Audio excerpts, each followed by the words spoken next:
the village of round and square houses.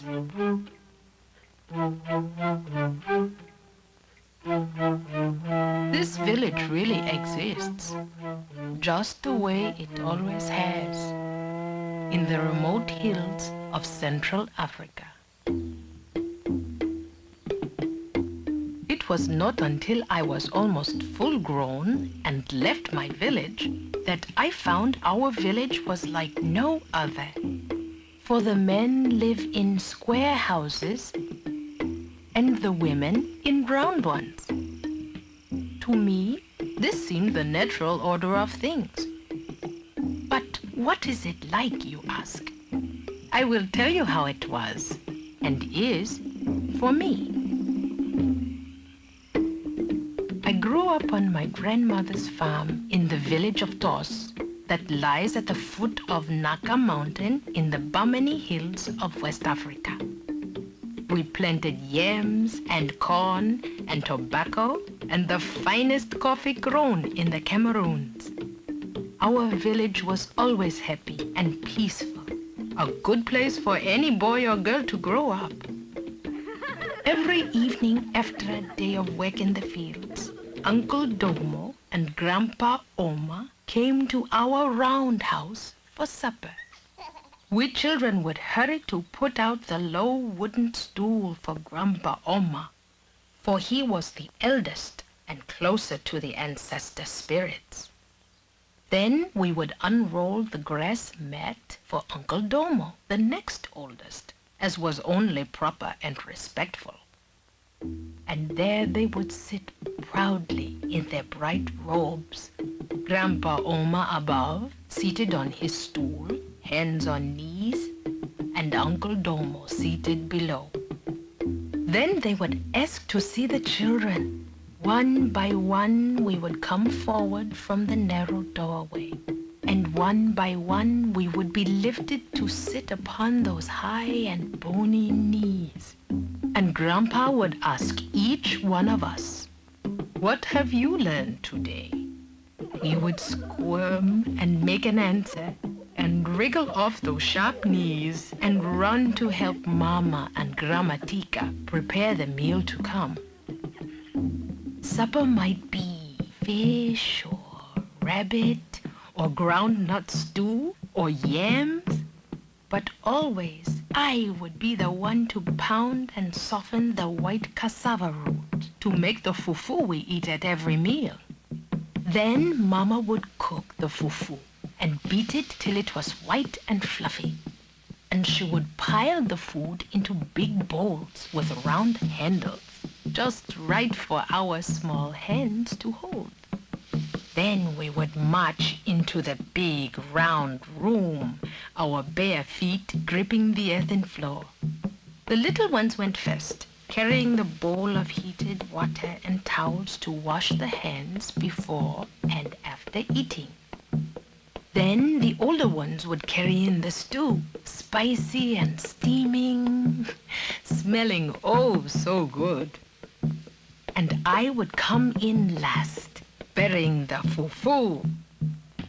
Grandpa, as the eldest, would always eat first, dipping the first 3 fingers of one hand into the fufu, scooping up a small portion, which he dipped quickly into the stew bowl to flavor each bite with the spicy meat and juices.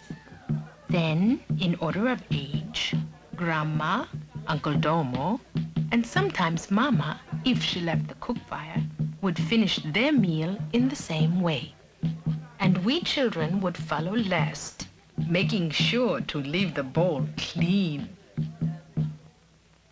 After supper, when the men went back to their square house to smoke and talk of farming and fishing and the old days of the hunt, Grandpa would leave some tobacco for Grandma. He knew she'd like to smoke it later, when everything was peaceful. Then she would sit alone in the moonlight, looking up at the dark slope of Naka Mountain rising high above. I remember one night I sat beside her. Grandma Tika took a last puff on her pipe. Then, pointed with it to the sky above our village. You see old Mother Naka smoking so peacefully there. I leaned way back and looked up to see old Naka's breath, rising in lazy puffs of smoke, soft and gray in the night sky. And you remember that sometimes in the night we hear old Naka snoring in her sleep? I nodded, pleased that Grandma felt I was old enough to notice such things.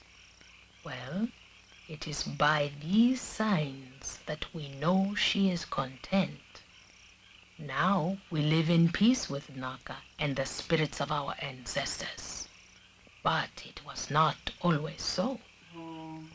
Grandma fixed me with a stare and began to rock with the tale, for she was the best storyteller in the whole village. In the days of long, long ago, the people of this village lived in houses of any sort, either square or round, it did not matter. Then, one peaceful night, before anyone alive remembers, old Naka began to groan and rumble and awoke from a long sleep.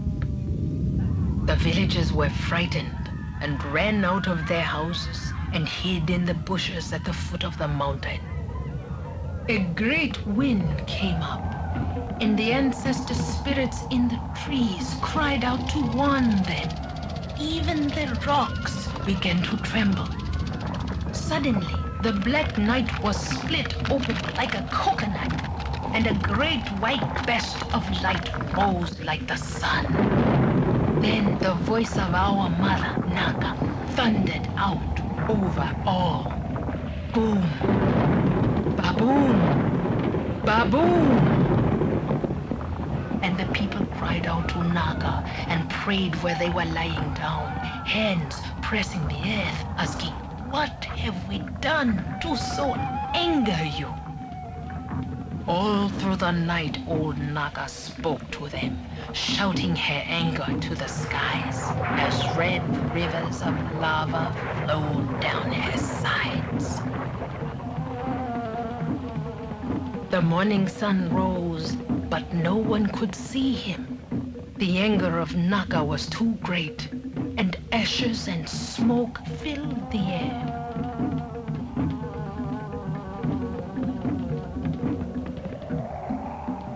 Finally, no one remembers when, Naka spoke no more. Slowly, carefully, the people lifted their heads and looked about. Everything was covered with ashes, even themselves. Everyone looked like a gray ghost. No one knew who stood next to them or who came behind. So they stood there, trembling with fear, but grateful to be alive. Naka had spared them.